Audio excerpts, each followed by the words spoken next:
So, okay, Professor, I think we can start it. If somebody will join us, we will accept it. Okay, let me give just some words of introduction for the participants, and I will come back to you. Përshëndetje gjithëve, mirë se keni ardhur në shkollën verore. Kjo është dita e parë që ne po fillojmë.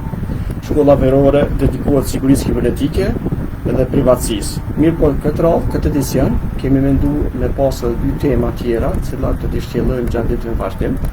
Sot me neve kena profesorin Jonathan, i cili vjen nga SHBA dhe do të kryesisht do të flasë për temën dhe konceptin e smart cities, qyteteve të mençura dhe siguri kibernetike. Kurse nesër do ta kemi Ardian Hoxhën, një ndërmars, një investitor, përvendor, po besoj që shumica keni veshënjori për aktivitetin e tij dhe angazhimin në fushën e industrisë. Kurse pas nesër do të kemi me ekipin tonë të ICT Akademisë hakimin etik edhe sigurinë kibernetike. Do të përfshijmë disa elemente shumë praktik, shumë domosdoshëm për juve si audiencë në përgjithshme. Atëherë faleminderit gjithëve. Kjo është shkolla verore, është dedikuar sigurisë kibernetike dhe privatësisë. Kjo shkollë është në katër pjesë e shkollave të rrjetit të Evropës. Është hera e dytë që arrim të bëjmë një audiencë edhe një zgjerim më të madh për te vendit tonë dhe rajonit. Kështu që më lejoni që mbi kaq shkurta, pak a shumë të shtjelloj agjendën dhe çka do të ndodh për gjatë gjithë kësaj ngjarje, që jemi mundu që sa më mirë më organizuar dhe më përcjell sa më shumë informacion dhe njohuri tek ju. Edhe pse dim që është shumë vështirë, tash gjithçka është transferuar dhe është modifikuar edhe puna gjithçka përmes platformave virtuale dhe online. Shpresoj që të gjithë jeni mirë edhe po kaloni mirë edhe keni shëndet të mirë ju dhe familjet juve gjatë kësaj kohe të vështirë të pandemisë. Kështu që siç përmenda vonë, prezantues ligjëruesin e parë kemi Dr. Jonathan, profesorin që vjen nga SHBA, i cili ka qenë për një kohë gjatë i angazhuar si drejtori i informacionit në shtetin e Palo Altos, domethënë me gjithë e njohim si Silicon Valley. Kështu që është kohëve të fundit ka shkruar një libër, Smart Cities, i cili do t'ju tregoj pak më shumë rreth librit, librin të cilin së shpejti jemi të folur me profesorin që ta kemi edhe në Gjirafa Store, domethënë në raftet e Gjirafës, ku edhe mundi në porosit online edhe me pas brenda 24 orëve tek ju. Vazhdojmë, Ardiani do të bëj ligjëratën e dytë nesër nga ora 3, kështu që ju ftoj gjithëve që bashkë kanë gjitë në ritakomi përsëri edhe nesër në ora 3, i cili do të flet më shumë për karrierën e suksesit, do të jap disa udhëzime dhe këshilla edhe do të tregoj disa rregulla që ndikojnë shumë në suksesin në karrierë. Kurse pjesën e cybersecurity privacy dhe hakimit etik do ta mbuloj unë bashkë me ekipin, ku do të mundohemi të tregojmë, sqarojmë disa metoda, mekanizma të ndryshëm, praktikat më të mira dhe qasjen më të mirë që ne të jemi etik dhe mos të ndalemi nga aspekti ligjor dhe aspekti etik. Këto janë kryesisht aktivitetet që kanë me qenë brenda shkollës verore. Ju kisha lutur që gjithë ju që jeni regjistru dhe i kemi emrat dhe mbiemrat dhe kontaktet e ju, me vazhdu me përcjell për gjatë këtyre 3 ditëve aktiviteteve dhe ligjërata. Në fund do të shpërndajmë edhe certifikatat e pjesëmarrjes për të gjithë online. Do të bëjmë shpërndarje, po besoj që ka dita hënë dhe e martë, ju do të pranojnë në email aty. Atëherë kisha lutur profesori do të vazhdojë ligjëratën, në fund do të keni pjesën e pyetjeve. Po, nëse dikush largohet para se të përfundoj, atëherë ligjërata tjetër është nesër në ora 3, ku përmes emailit do të pranojnë edhe linkun për me u qasë në Google Meeting. Po, kjo ligjëratë është duke u transmetuar live edhe në Facebook. Kështu që faleminderit gjithëve, edhe kisha lutur profesor, the room is yours.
this.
Sinister picture. Now this is one of the best pictures that we could get, but this was coming up on everybody's computer, and it said hacked by the GOP, hacked by the Guardians of Peace. And as people started to read it, it was pretty evil or nefarious. It says, warning, we've already warned you, and this is just the beginning. We will continue till our request is met. We've obtained ordered internal data, including your secrets and top secrets, and it goes on like that.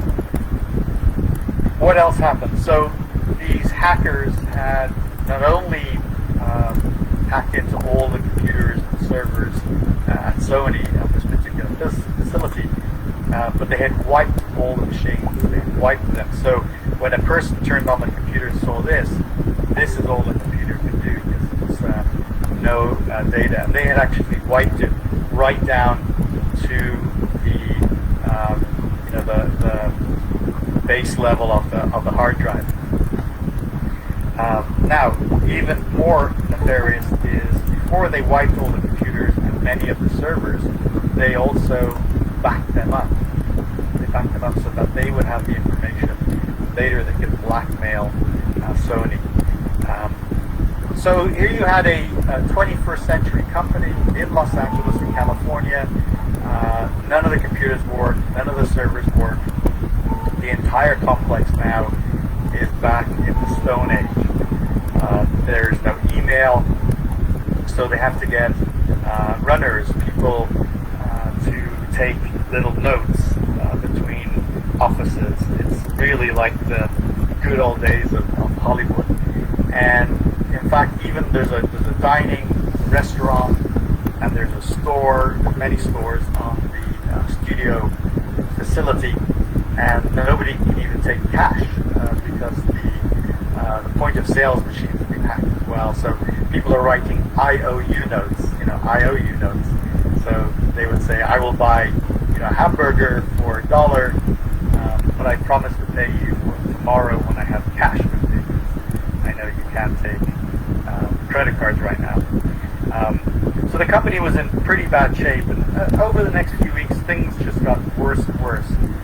These evil hackers threatened to reveal secrets about the company. They had stolen all the emails, so they were ready to to embarrass the company. They had downloaded movies that hadn't yet been released, and so the situation was pretty dire. And early on, they were actually requesting money, but it seemed to evolve as time went by. There was a movie. That they didn't want released. This was a movie that portrayed the leader of North Korea getting killed, and the hackers maintain that they wanted this movie never to be released, and then they would, give up their major hack. Long story short, this in 2014 was the largest corporate hack ever perpetrated. It caused hundreds of millions of dollars of embarrassment and actual costs to Sony, and it revealed to so many enterprises around the United States and around the world just how vulnerable systems were. Sony Studios in Los Angeles was particularly vulnerable, and in fact had ignored many recommendations to protect their systems. So they lost money, they lost reputation, and it took them a long time to get back into being able to be successful again. The cost and scale of hacking in the 21st century is at an absolute new scale and can be devastating for an organization. So this, as the world has become more hyper-connected, and we are, using the internet, and we're using information technology to run our businesses, run our cities, run our factories, our farms, really every aspect of our lives now relies on information technology. The vectors, the vulnerabilities for attacks also are increasing, and because of that, the nefarious evildoers, they see lots of opportunity to extract money, to steal secrets, and cause general mayhem, even by making systems not work. And just to give us a feel for the scale of this, globally by 2024, which is only 4 years away, this is a $5 trillion problem. And even for a small business that gets hacked in this economy, it could mean sometimes the end of the business, or it could mean significant reductions in revenue or even costs to recover. And it's not just limited to financial and reputational. A lot of our society runs on technology, as you know, and this includes important things like nuclear power plants, our transportation system, things like dams, and so as hackers and nation states try to cause harm, they can, if they are really smart and determined, they can hack into our electrical systems, and that can be really problematic. The scale and concern in this area is large. It's also an opportunity, remarkably. On the one side, we see all the risks and the costs of damage that's done by these cyber crimes. But if you are in the business of solving them or protecting infrastructure, there is a significant amount of opportunity there. And just here in the U.S. alone, and only at the federal level, not even at the state or local level, at the federal level, you can see there's $65 billion of spend to protect the federal infrastructure over 5 years, and that's only going up. So there is obviously a lighter side, a more positive side for providers in the space as well. It's always interesting that for every good thing there's an evil side, and for every evil side there's a good outcome as well. It's quite a characteristic of humanity. Now we are concerned about this, and we have every reason to. In fact, as we get more connected, and in the fourth industrial revolution, as we are more digital, the threats are going up, and people are becoming more educated and aware of the threats. You can can see here in this statistic, in the enterprise, over 3/4 of enterprise leaders are concerned. Now, I always ask the question, if 76% are concerned, and that's a good number, what about the other 24%? Are they not concerned?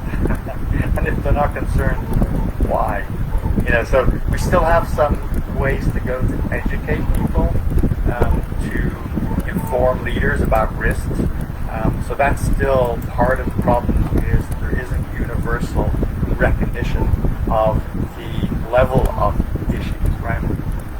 Okay, so let's do a quick survey of today's threats. What are we worried about in this era of information systems?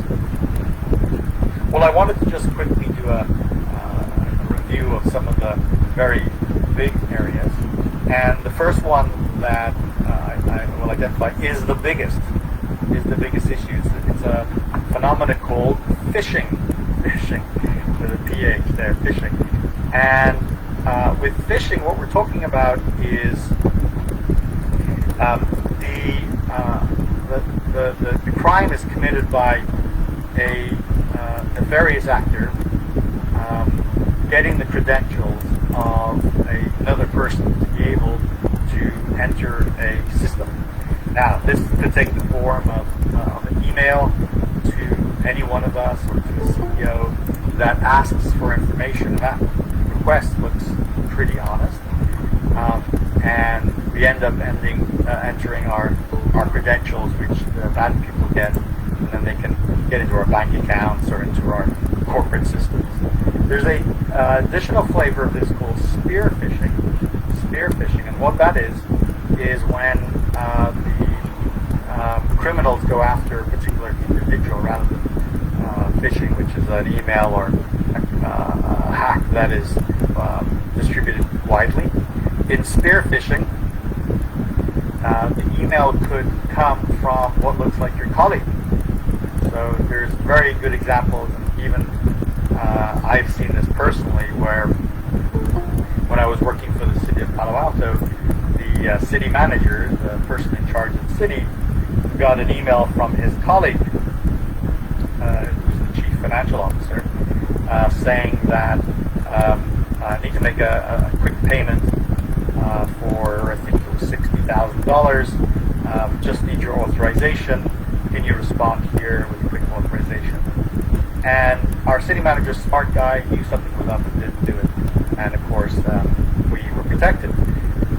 But the wild thing about this example is that the email from his colleague was obviously fake. And it was done very well. It looked like it came from his colleague. And so those are particularly nefarious because you trust your colleagues, right? And if you see an email saying I need money or you need to transfer money, you might actually respond. And that's how the bad guys get away with it. Some of the ways that we see this happening is through these very elaborate emails. And here's just an old example. This is an email that a person could get from a bank. Here in this case, it's Royal Bank. And we look at this and we say, looks pretty good. It says it's come to our attention that you've not logged into your account for a long time. You need to log in here.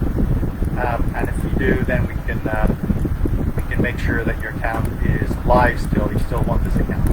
And of course, what they're doing is they're stealing the login credentials, because when you enter those, you're entering them on a not a real site. That's where the criminals are actually capturing your data. But there are some giveaways in this email. If we had a lot of time, we could do the exercise, but typically an email from your bank that's directed to you should come to your name and not dear valued Royal Bank customer. Other things here are there's a lot of spelling mistakes and there's a lot of grammatical mistakes in English. And these are giveaways, because if this is a real email from a bank, you can bet that smart people have reviewed it, made sure there's no spelling mistakes. Another thing you can do here is you can use your mouse to hover over the link that's in from address, and you might find in your browser that those links are cloaked, in that it looks real, customer security at worldbank.com, when in fact when you put your mouse over it, it shows as a completely fake, non-related email. Or if you hit reply, in the reply box, now it becomes a 2, and it shows the completely different email address. So there's lots of giveaways here. The problem is with these type of phishing emails, the bad guys are getting better and better, and the emails look better and better. Now there's a whole category of software that is pretty bad for your computer that can get onto your computer. It kind of falls into 2 buckets called malware and botnets. In both instances, this is nefarious software. It's actually quite easy to get your hands on these, both if you want to commit a crime, which I hope you don't, but you should, or if you are the victim. The malware can be installed on your computer through a unfortunate download or a nefarious attachment, those famous XC attachments or zip file attachments. So what can they do? Well, let's look at a botnet for a moment. And one of the manifestations of a botnet is what we call a denial of service. This is really ugly. So here, for the technical folks in the audience, here's sort of a little schematic of how a botnet denial of service might look. Now, denial of service, basically the way that feels is you have a application running on a server, and we'll use, it could be a website, right?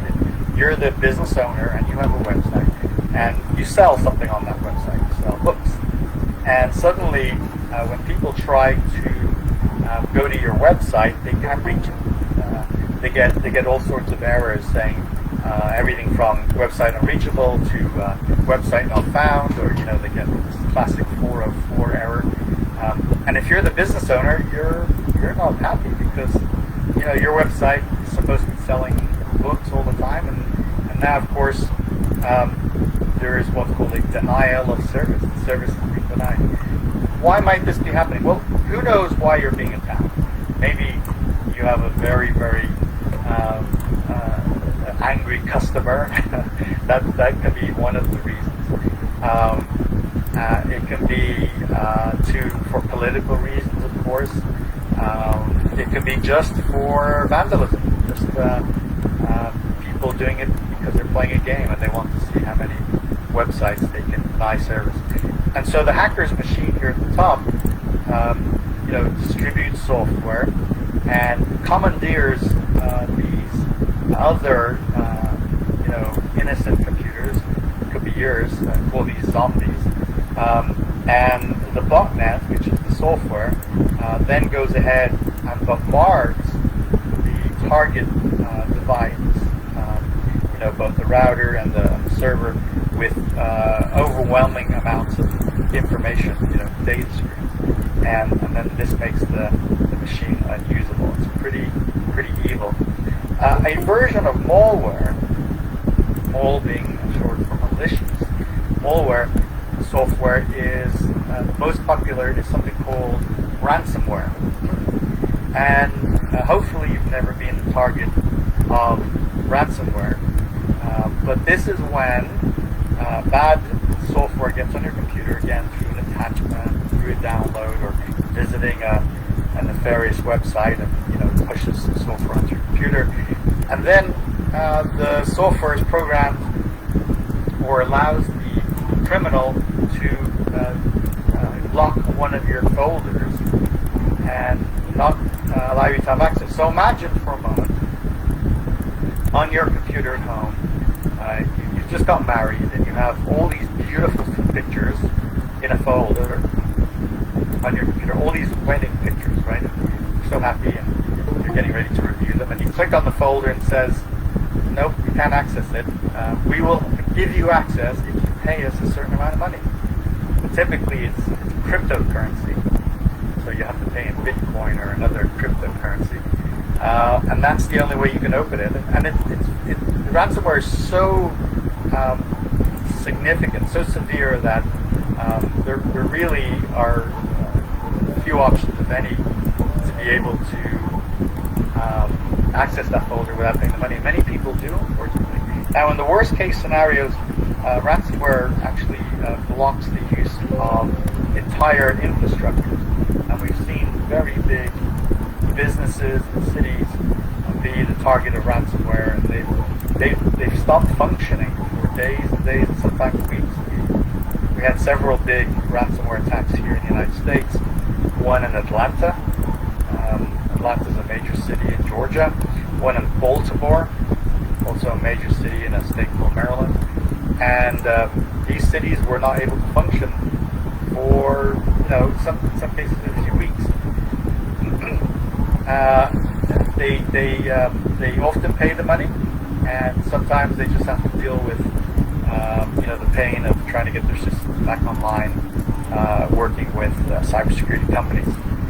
Now, one of the recommendations I would make to you, and I'll give some more recommendations later, is how do you combat ransomware? Well, one of the ways, of course, is to have anti-malware and antivirus software on your computer. That's very important on your any of the infrastructure that you use. Also, good behavior. So, don't open attachments or go to sites you don't understand, or download software that is not legitimate. That's just good behavior, and what we call good cyber hygiene. But the best way is to have really good backups.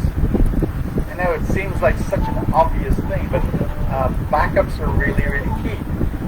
Because if somebody, in this case, they block your access to your wedding pictures, right? Your wedding pictures. It'll be a nuisance, but you can go ahead and delete that folder and then go to your backups and restore your photos, and so the pain shouldn't be so great. The fact that ransomware is so effective and so many people pay for unlocking those folders suggests to me that not enough people are still backing up their computers. And so I highly recommend that it's something you do later today or tomorrow. I used to have a information security officer who I hired in the city of Palo Alto, and he was a good guy, and he would always say that the weakest link in cybersecurity is our people, not the servers, not the laptop computers, not the network, but people. And so you can have the best systems in the world, protecting your systems, but if a bad person calls you on the phone and pretends to be maybe your system administrator and says, "Hey, could you give us your login name and password?" and you go ahead and do that, well, then no amount of system is going to be able to protect you or your systems. And that's called basically social engineering, the skills to manipulate people's behavior. And of course, that's what con men do, and sadly it's part of our society. The other type of risk in this area is, let's say a person is fired from a business because they're a bad employee or something, they commit a crime, or they're just not a good employee, and an hour before they leave the business, they go ahead and email all the company's secrets to their friend, or they upload it to a cloud service like Dropbox or Google Drive. So you've also got to be worried about insider threats, the risks of your own people doing nefarious things on your systems.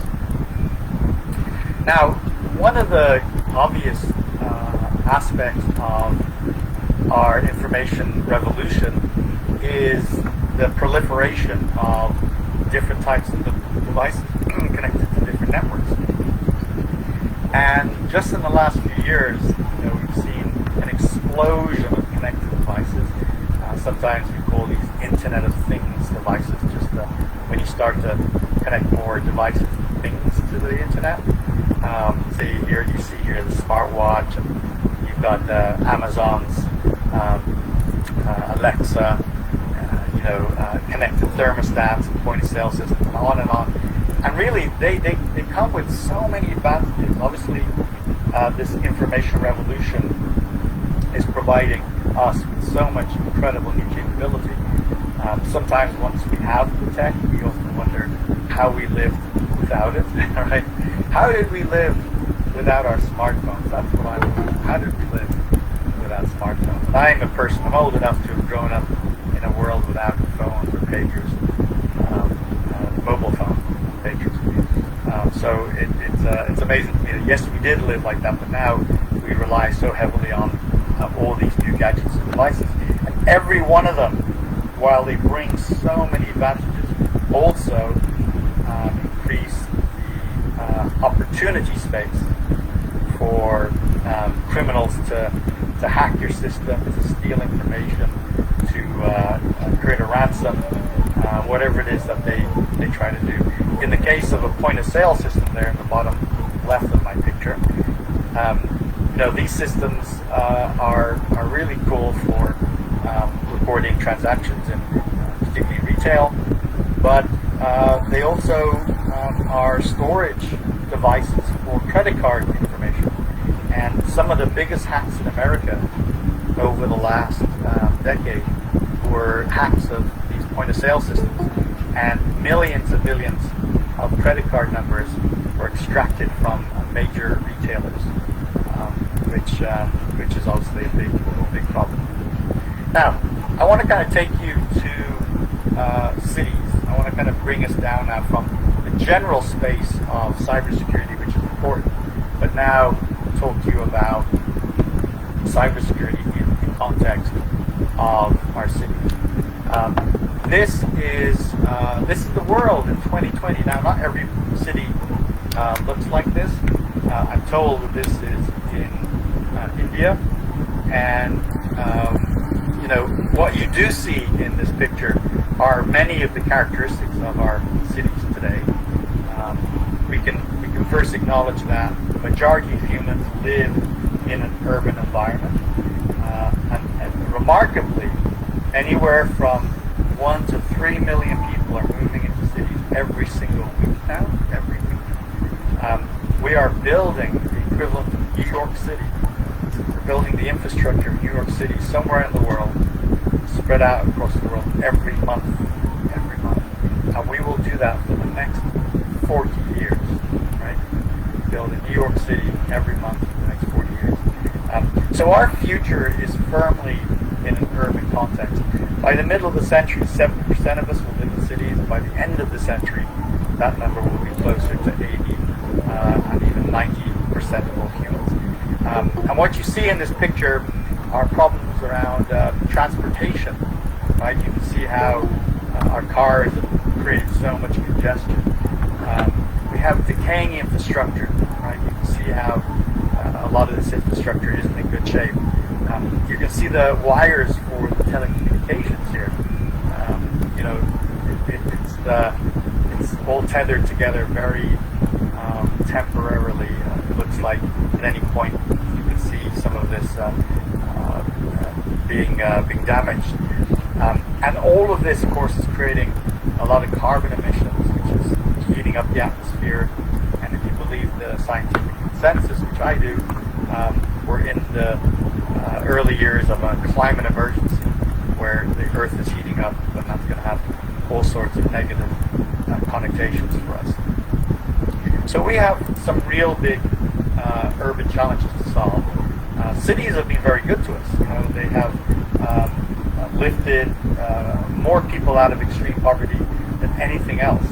In India alone, between 2008 and 2015, over 100 million people were lifted out of extreme poverty because of urbanization. So that's a good news story.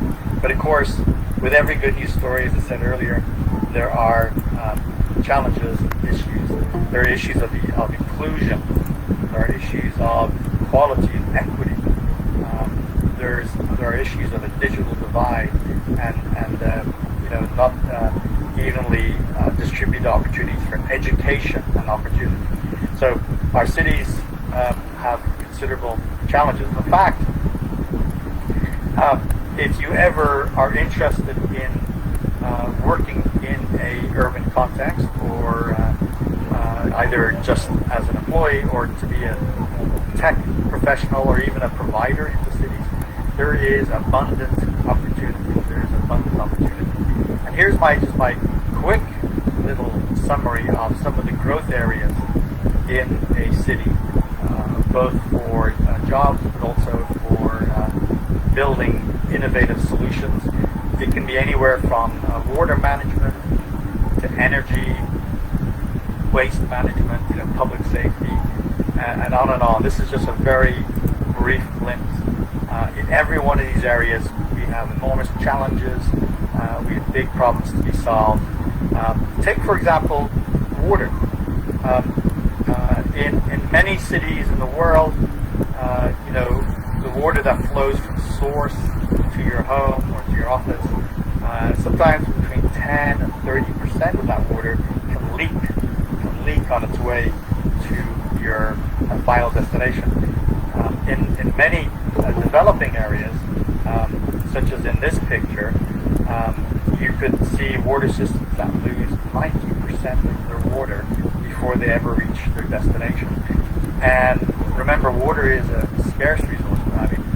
Clean drinking water. And that brings me to that point. Our water systems also, need to ensure the water is healthy and, drinkable. And we found even in the United States, we have lots of challenges around that. And we had one particular city in the north part of the country that the water was contaminated. People were drinking bad water for a long time with some very bad consequences. So we need technology to help with that. We need better sensors and all sorts of innovative ideas to be able to build better water systems for our cities around the world. And that's just one example of thousands of opportunities. One of the more exciting growth areas for our urban environment is in transportation, and particularly as we see the emergence of self-driving vehicles. If you're wondering whether this is going to happen or not, I'm here to tell you I believe that cars will drive themselves within a few decades, and humans will no longer drive cars or trucks or buses. It's only a matter of time now. I've been in these cars, I've seen the innovation, and I'm personally convinced that we are on the right path now, and all cars will drive themselves. That's my point of view. You might have a different perspective. It's worth discussing. But because of this, these cars vehicles that are driving themselves will cause our cities to be designed differently. In an environment of self-driving vehicles, you don't need to have traffic signals or stop signs, or even, as you see in this picture, the grid system, which was built to support cars and human drivers. So we will see significant impacts to city planning as a consequence of some of these innovations. But all these vehicles, by the way, are connected. And if you look at this infrastructure generally, lights, and there could be a whole lot of sensors here, a whole lot of people who have wearable devices and smartphones on them. All of these things are connected and will be increasingly connected in the years ahead. And what does that mean? That means that there's more opportunity for cybercrime, more vectors for attacks on this infrastructure. Once it's connected, it is vulnerable potentially to attack. So our cities are going to be increasingly vulnerable to cyber attacks. They already are, but as we connect more and more for good reason, for all the benefits, we're also going to see an increase in the incidence of challenges. Some of them could be really, really negative. For example, what would happen if a nefarious actor commandeered a whole fleet of cars? and then they could, using those cars, they could drive them, crash them into a building, or evil doers could commandeer a fleet of drones and crash those drones into a sports stadium. I'm not obviously a pessimist, and I'm not urging this to happen, but I'm also a realist. And this is something we have to be concerned about, and something we have to take action on. And that's why the future for cybersecurity professionals and vendors is going to be a bright future. So I've kind of brought you through the sort of top level of big risks, talked a little bit about what it means to the city. Now the question is, what do we do about it? Or how do we respond to these threats? So I'd like to just do a quick review of some of the ways in which we can tackle and create solutions. Now, before we sort of jump into the solutions, part of the problem is that we haven't yet embraced cybersecurity as an enterprise and societal risk. We still think of cybersecurity and the information systems that are vulnerable as purely an IT risk, and so it should be the responsibility of technology professionals. That's already a big mistake. The first thing we need to address is to acknowledge that cybersecurity is everybody's problem. Everybody. If you live in the 21st century, which you do because you're watching me today, then cybersecurity is a risk for you, your family, your friends, your business, and all of society. So in the enterprise, it's even particularly worse. Enterprises need to recognize that technology risk and particularly cybersecurity is the responsibility of all leaders and staff in an organization. So here's my quick list in the short time we have of things that can be done, right? So number one, no particular order actually, but the first item is we have to prioritize cybersecurity. When you look at your organizational strategy, your organizational governance, where is cybersecurity? Is it number 10 on the list? Is it even on the list, right? And if it's number 10 or not on the list, you've got to get it there, and it's got to come up to number 3, number 2. Because once it's a priority, then people will focus on it, people will spend money, and we can lower risk that way. This also applies, by the way, in your own life as an individual. Do you think about cybersecurity regularly? Do you back up your smartphone? Do you back up your laptop computer? Do you back up your tablet computer? Do you back up your smartwatch? Are you backing up your data, for example? Are those devices protected? Do you have anti-malware, antivirus software on your laptop computer and your other devices? So you need to prioritize. Are you changing your passwords often? I know it's a pain. It's a real pain. Nobody likes to do that, but that's a good thing to do. And talking of passwords, excuse me, let me get a little bit of tea here, some morning tea. Some peach tea, non-caffeinated peach tea. Talking of passwords, you need to not only have good passwords, and when I mean good passwords, I mean a mix of alpha and numeric characters. If you can, put in some other characters like a @ symbol, a $sign, or pound, whatever your system will allow. The more complex your password is, the harder it is to crack. And despite me giving this advice, the most common password in the world is 1, 2, 3, 4, 5, 6, 7. Can you believe that? 1, 2, 3, 4, 5, 6, 7, 8. The second most common password. The second most common password is password. The very word password is used. That's really quite remarkable. Those are two bad ideas. So don't use 1, 2, 3, 4, 5, 6, 7, 8 and don't use password. Don't use the name of your dog either. That's also another popular one. But when you do a complicated password, I would advise you to also switch on what's called two-factor authentication. Two-factor authentication. And what this is not only do you enter a password, but you get a message sent to your phone. Perhaps it's a code number. It could be an authentication prompt where you have to go OK. But the idea is that there's two entry points to enter your system. Your password, login and password, which is one, and then another device. Because if a bad, evil person steals your login name, and this can happen quite easily, they still need also your phone, and they can access to your phone, for example, to be able to enter that second authentication. So some of you do this. I know some of you understand this, but I would also highly recommend that those that don't, that you do this. Do it, add two-factor authentication to things like Facebook. Facebook has it. It offers it. So add it. Because again, if your Facebook gets hacked, that's not fun. Google has two-factor authentication. So if you use Gmail and Drive, Forms, Docs, all the cool stuff that Google offers for free, switch on two-factor authentication. And this goes for all your business applications and all the other applications in your life.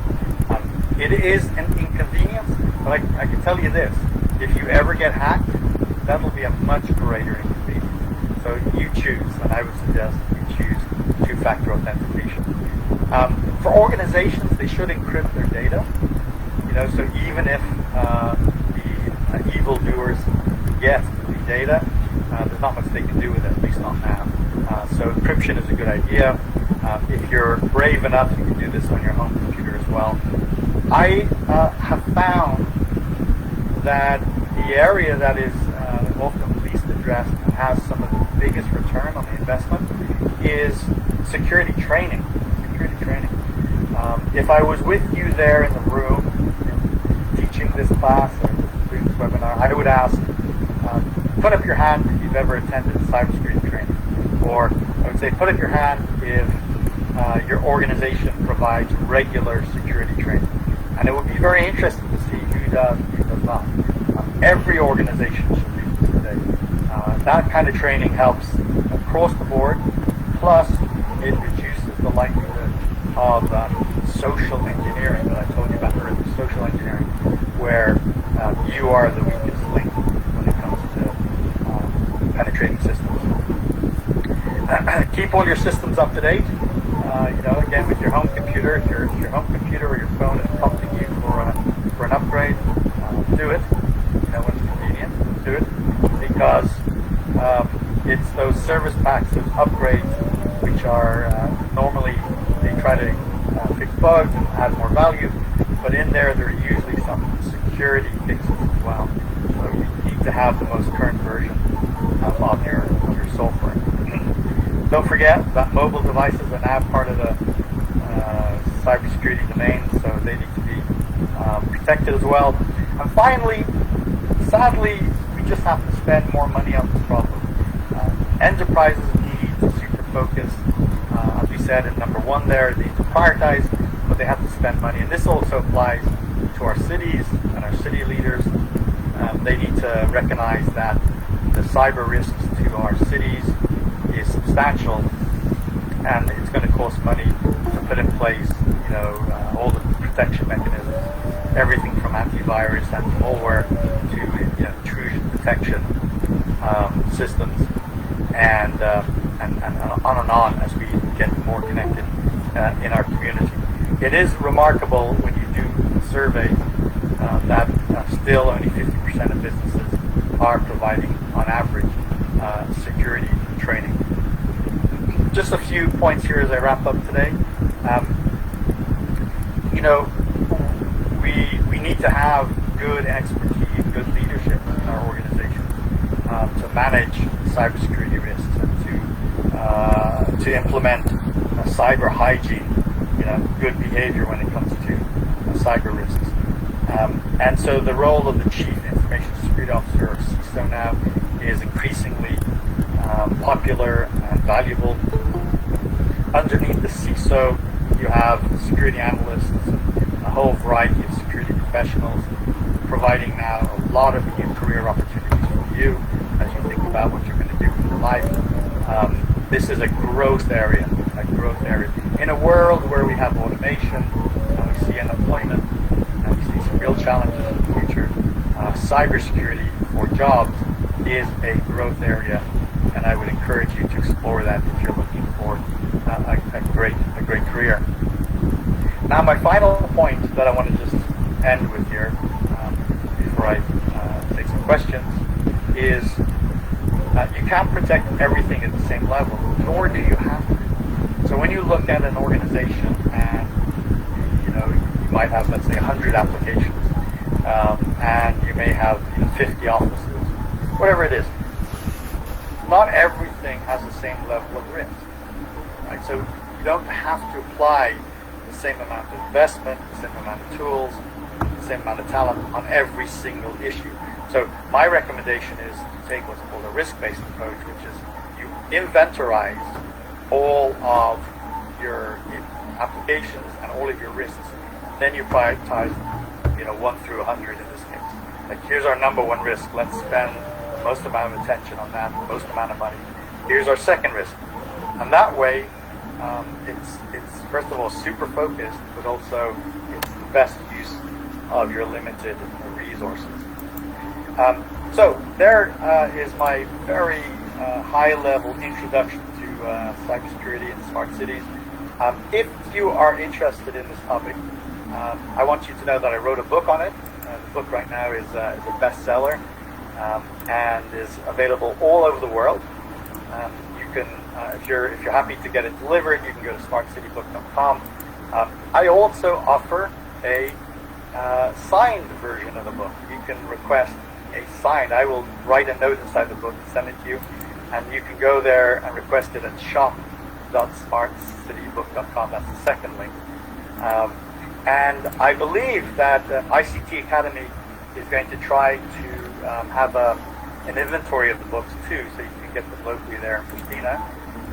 We're working on that, and so if you want to just wait till we have them there or just pick it up locally, I think we'll have that option very, very soon. The book talks about all the opportunities in our cities. It talks about cybersecurity and all the opportunities and challenges. It's a real how-to guide that can help you with learning, but also deciding on your career direction. So with that, I'm just thrilled to pause and maybe answer some questions. Please do connect with me on Twitter at Reichental. Connect with me on LinkedIn, Instagram, and I have a professional Facebook page, which is Dr. Jonathan Reichental, and I welcome you connecting. With that, I thank you very, very much, and let me go back to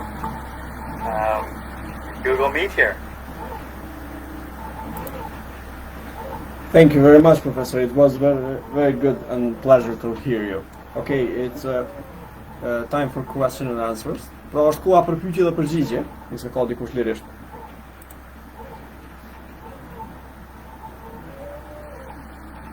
And you can ask me anything. I don't know. There's actually a lot of messages I see in the chat here, but they're not in English, so I can't help.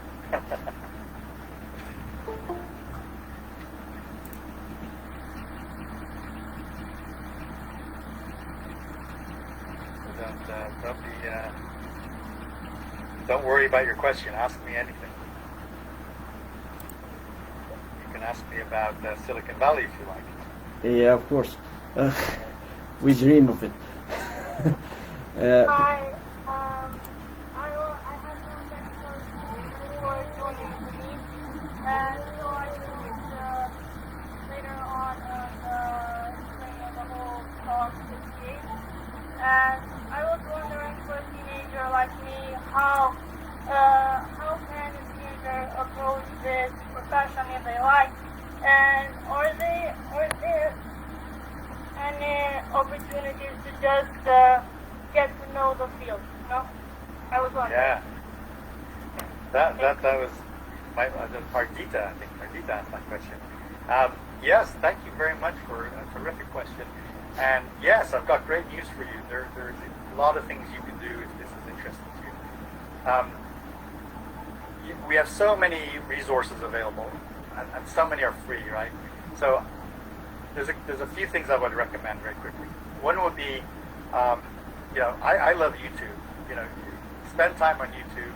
Just look for cybersecurity lessons, or look for videos about cyber attacks. Learn about the space, and you can do all that for free. The lessons are usually high quality.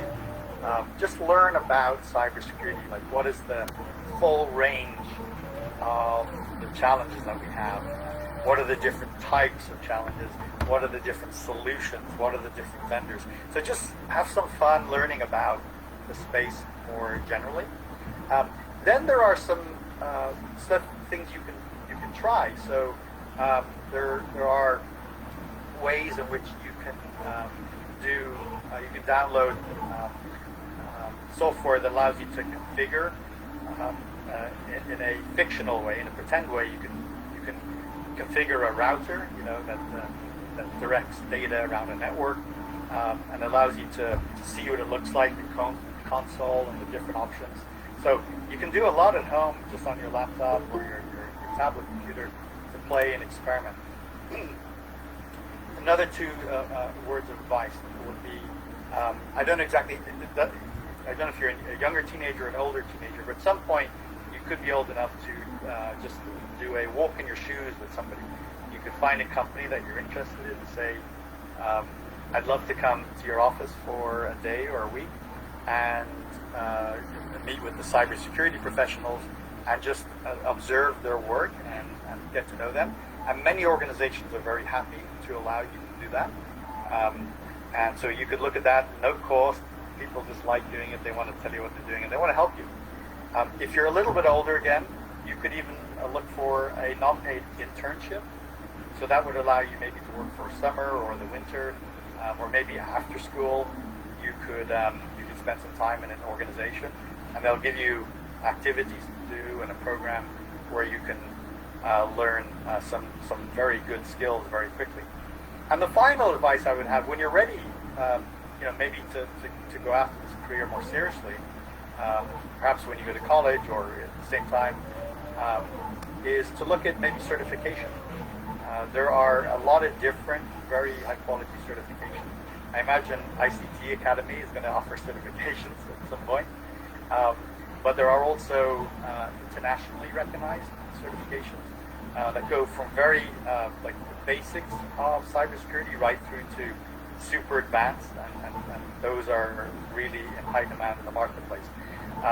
So hopefully those 3 or 4 suggestions get you started.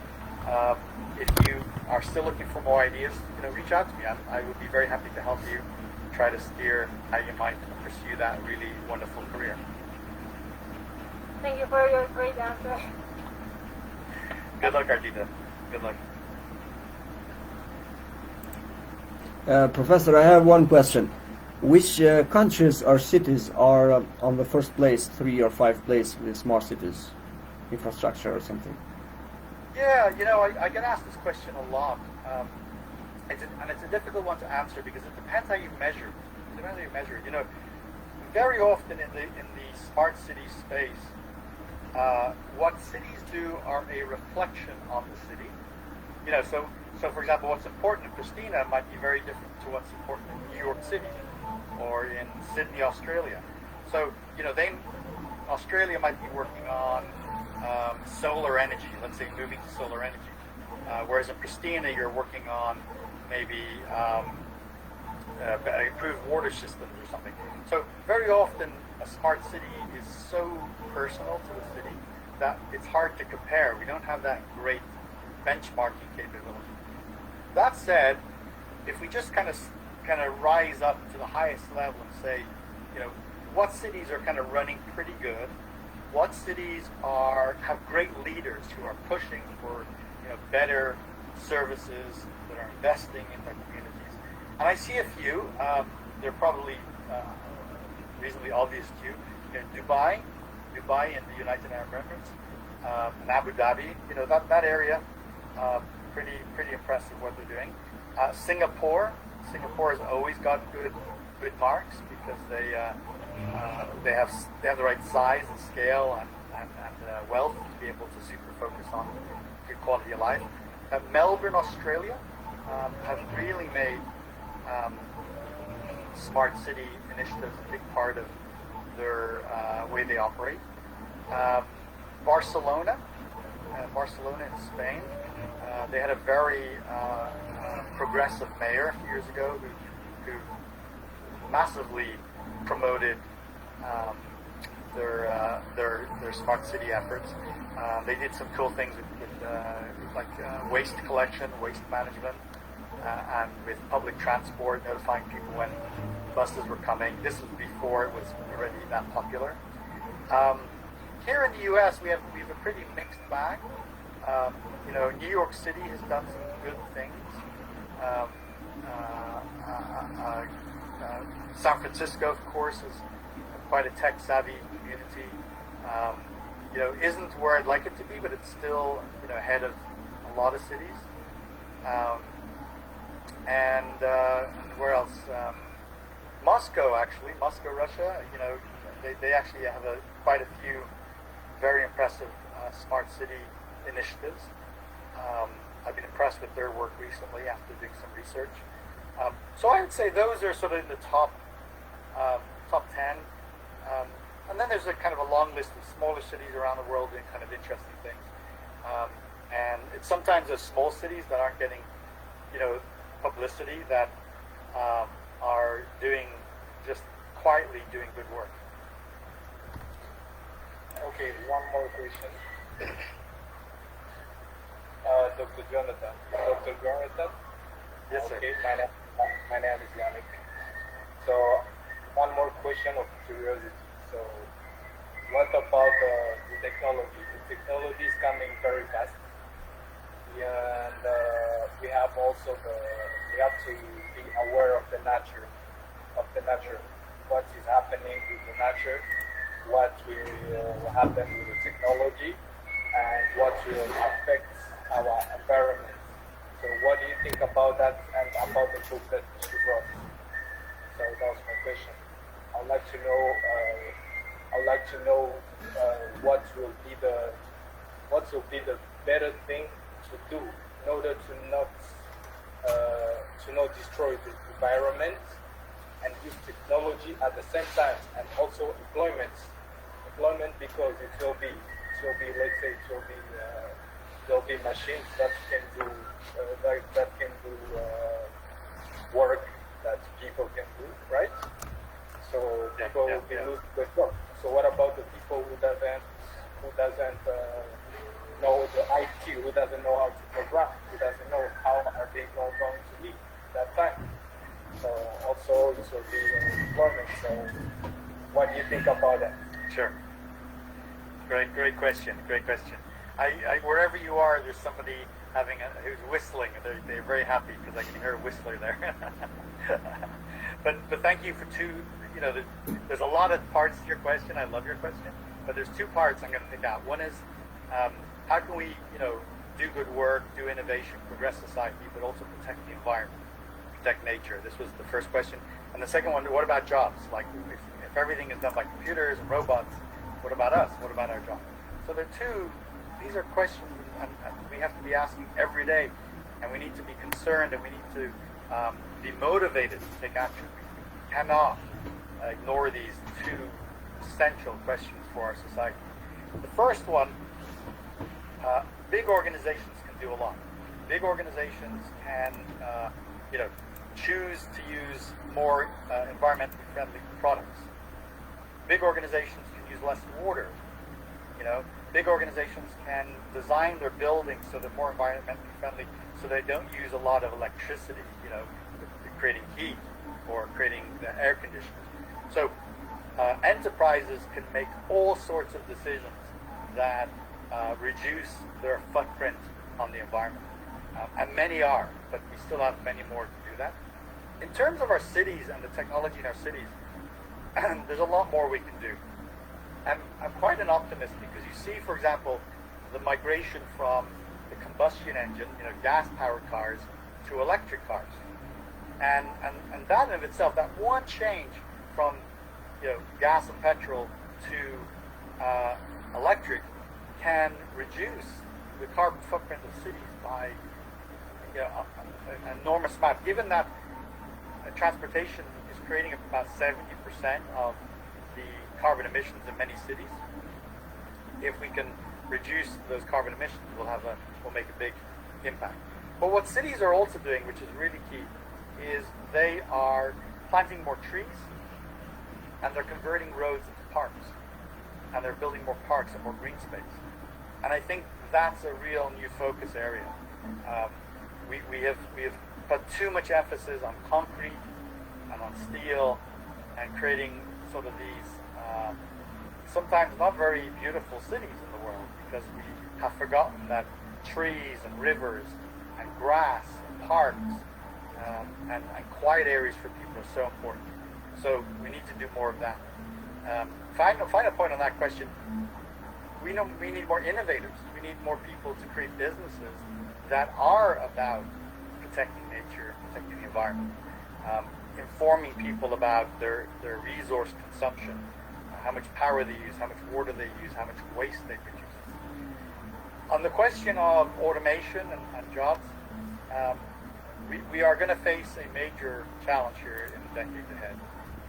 Sadly, it will impact a lot of people if every one of us isn't thinking and acting on this real inevitability. Work that can be done repeatedly, sort of left-brained work, that will be largely automated in the decades ahead. So manual work, there will be much less of it. Factory work, repetitive work, there'll be much less of it. But the wild thing about technology is it's also able to automate some of the creative things we do too. We see new technology that can write music, or we see new technology that can write the news, right? So even right-brained creative work is threatened by automation. Each of us needs to find out where the big opportunities are and focus on those. We need to get more training than ever before. The future will demand more expertise, right, and less of the non-technical work, the more labor work. There'll be less of it. So, how we ultimately address this significant divide in society, where you have people with education, skills, and where you have people who are traditional laborers, left-brain workers. This is probably going to be one of the great challenges of our future. One of the more interesting ideas is this idea of what's called a universal basic income, or UBI, universal basic income, which means that governments give everybody the minimum amount of money to survive, and then they can work on building on top of that.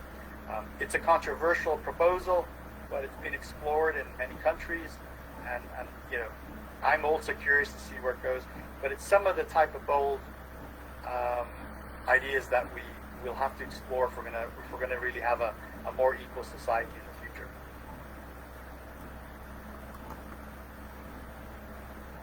I have a question. Can I proceed with it? I think so. Belgium? Yes. Yes, so first, greetings, Mr. Reichental. It's a pleasure to be in this webinar that you're giving.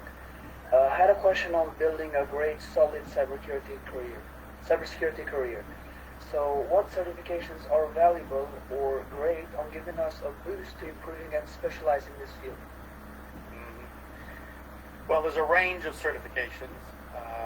There's smaller companies who can provide you with some basic skills, certify that you understand the basic skills, and then you've got the internationally recognized certifications, the Cisco certifications and equivalent. They're ones that you could go to any employer and they would know that yes, this is a recognized and quality certification, and in those they range from entry level right through to the most complex. There's a suite of certifications called CSSP. I think you can just Google that or bring that CSSP, and there you will see the variety of different paths and the different courses and the different, the extent of the education that you need. When you start to get to the higher end, there are working criteria. For example, you have to have a certain amount of hours in cybersecurity, things like that, which of course you can get through internships and other, and even just by getting entry-level jobs in cybersecurity. So I would look at the old types in the early part right now, like if you're just beginning to think about it.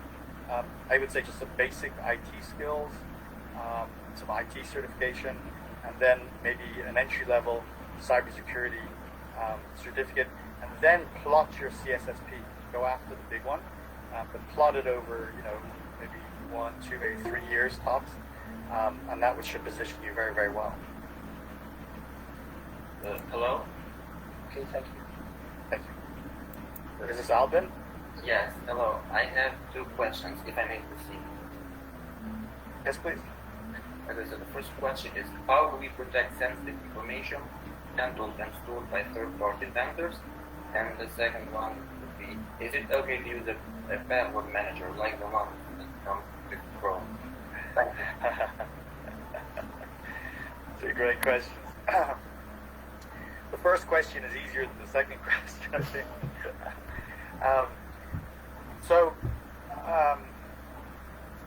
There's many ways to think about how you can trust a third party. If you are using a respected technology provider like Google or Microsoft or Oracle, Dropbox or Box, there's quite a few.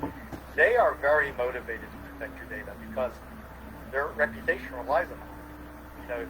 If Microsoft doesn't spend billions of dollars on securing your data, and if there's a breach and lots of data gets out, that ruins their reputation. That ruins their business. So these companies work, feverishly and diligently to protect your data, and so you can have a higher degree of confidence with bigger players. That said, there's always a little risk, right? So you don't eliminate the risk altogether. There are certified storage. So, for example, if you are in public safety, if you were in a police department and you were storing data here in the United States, there are specific requirements for storing public safety data on third-party systems. And those companies have to meet very rigid criteria before they're allowed to offer those storage services. So that's another level of guarantee.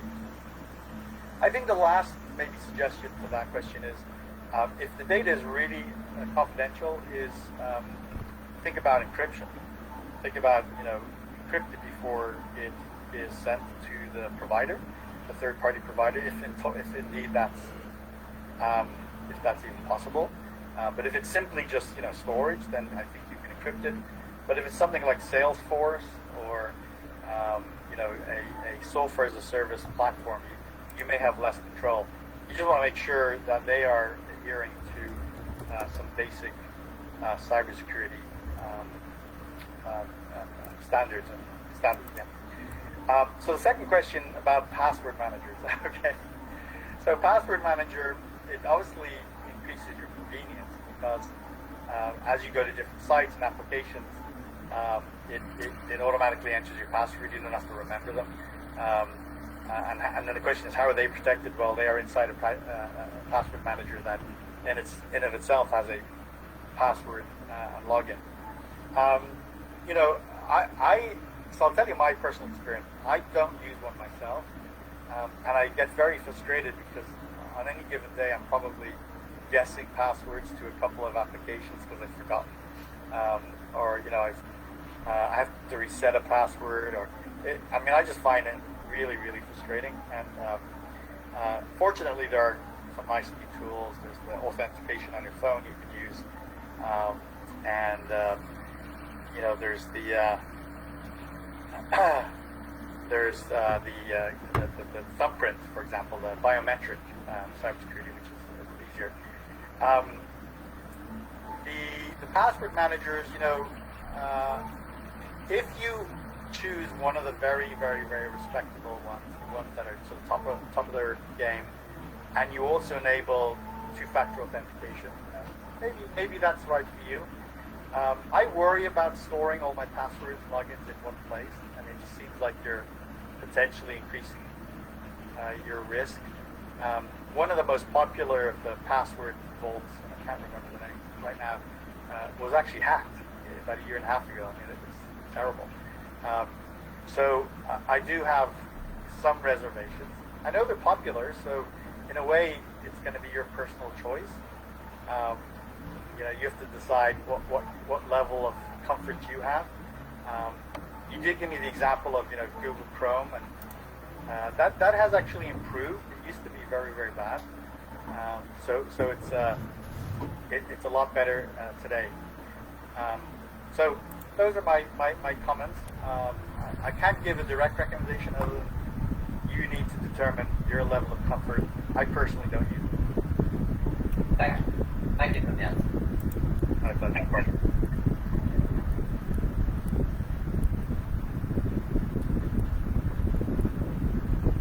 I think it's our piano, but you're quite low. You're very low. Yeah. Can you hear me now? Yes, now I can hear you perfectly. Yes. Okay. First of all, thank you for all the presentation that you did. Now I'm having a good picture of what bankruptcy is and where I should focus on my future.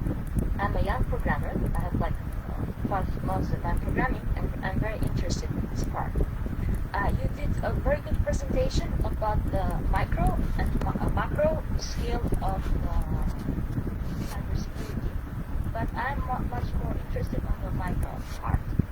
For example, let's say that most attacks nowadays are carried by automated malicious softwares, and they are seeking for vulnerable computers and networks, regardless of the size and the nature of organization.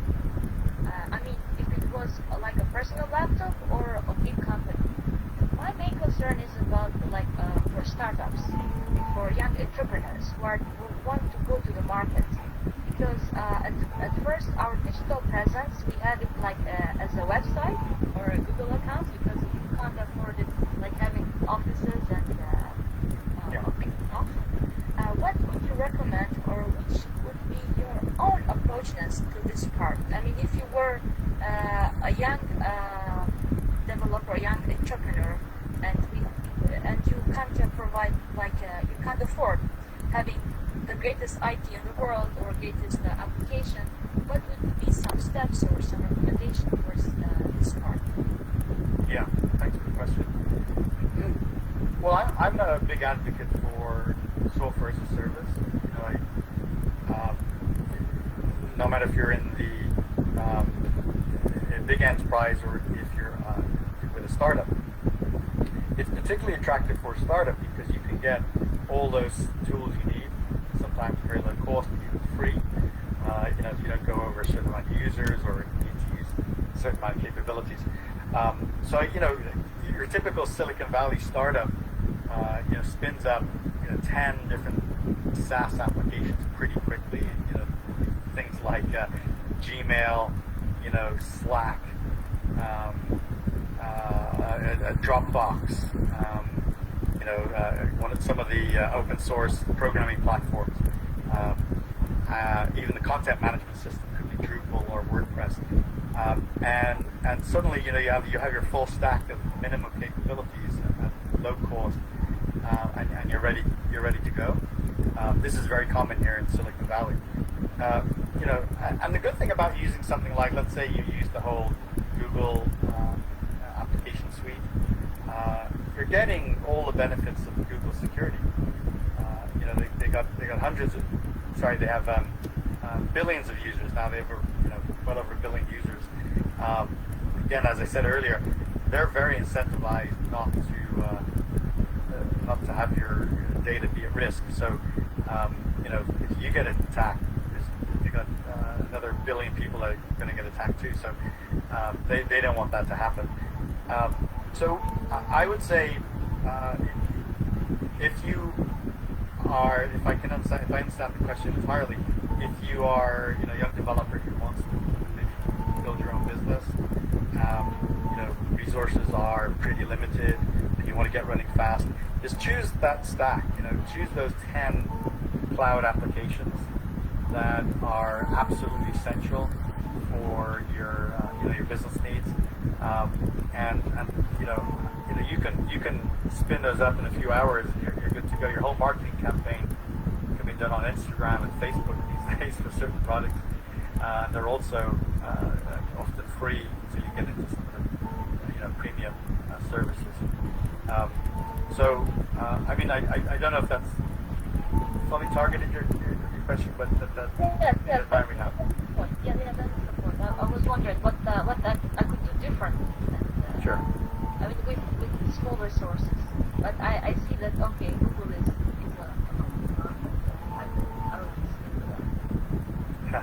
There are others, like Microsoft has a stack of pretty robust free applications.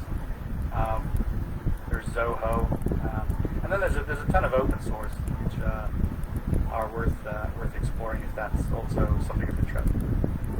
Thank you very much. I'll keep that up.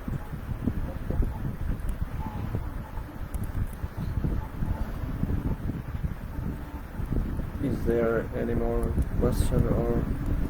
Yes, I got one more question. Depending now, we got some search engines. For example, we got Google, but I also heard of another search engine which is DuckDuckGo. So being compared, like I personally use Google more, but I've heard that DuckDuckGo provides more security on your stuff that you hide than personal stuff. So what is your opinion on this? Which one do you think is safer? Well, DuckDuckGo is definitely safer. Now, there's a saying in technology when if you're not paying for the product, you are the product. You are the product. So in Google, you get Google Search, Google Docs, Google Forms, Google Websites. I mean, they provide so many capabilities, and it's so rich now. Their ecosystem is massive, but they don't charge up to a certain level any price. It's largely, free. Now, when you want to use their enterprise services, they have a charge, of course. But someone like me who runs a small business, I use all the Google services for free. But that free is a cost, and that cost is an awful lot of data that you are giving them about you, about your behavior, your personal details. That's a trade-off.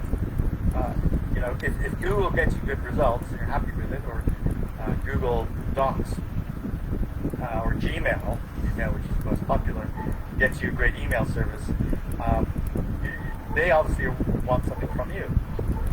So there's an enormous amount of compromises we make. Google harvests an enormous amount of information from it. And so we need to be aware of that. Now, DuckDuckGo is it doesn't have the Google ecosystem. It's more of a targeted search engine right now. Probably in time they'll have more features. And they are differentiating themselves from Google and others by not super focusing on collecting information. The reason why you get the ads you do on Google is because of the information you provide. It knows who you are and what your history is, and particularly if you have a Google account, it's going to know everything you've ever done on your computer, pretty much. The DuckDuckGo, on the other hand, uses a different algorithm to give you search results. Maybe you won't get that optimum service because it knows less about you. But the trade-off there is that they're not collecting everything about you, and so they don't have to store information about you. So your anonymity, your actual personal information is not well known to DuckDuckGo, if at all. So that what you're really dealing with there is a trade-off. If you are happy with not getting the capabilities of the entire Google suite, or even, because even if you stop using Google search, if you use the other products like Gmail and Docs and things like that, they're going to collect information on you anyway, right? If you're happy not using Google at all and using DuckDuckGo, you will be much more protected and much more and be a lot more private. But there'll be that huge compromise, right? Yeah, I don't get all the capabilities of Google, but I get all the privacy of DuckDuckGo. So it's really that equation for you. What makes sense to you in your personal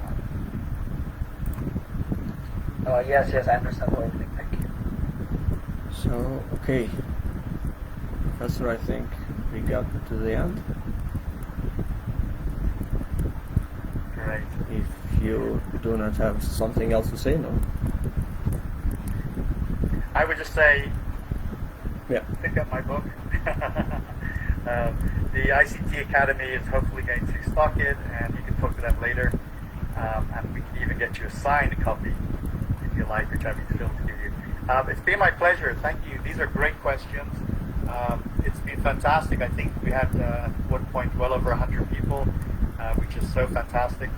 And I hope we can do this again. And I wanted to say a big thank you to you, Anthony, for inviting me and making me part of this. And hopefully we can do more things in the future and prosper. So thanks again, okay? Yeah, Professor, thank you for your time and being with us, and it was very helpful, and your talk was very well and very high level of experience. And I wish we can do something more in the future when we pass this pandemic time, this hard time. I hope for all of you and your families that we'll have a good time, and we'll pass in a good health this hard time. So thank you, Professor. Thank you, all of you. So we will continue tomorrow with the next talk at 3 a.m. local time in Kosovo. So please check your emails. We will forward the detailed information about the next. So thank you very much. Thank you, Professor.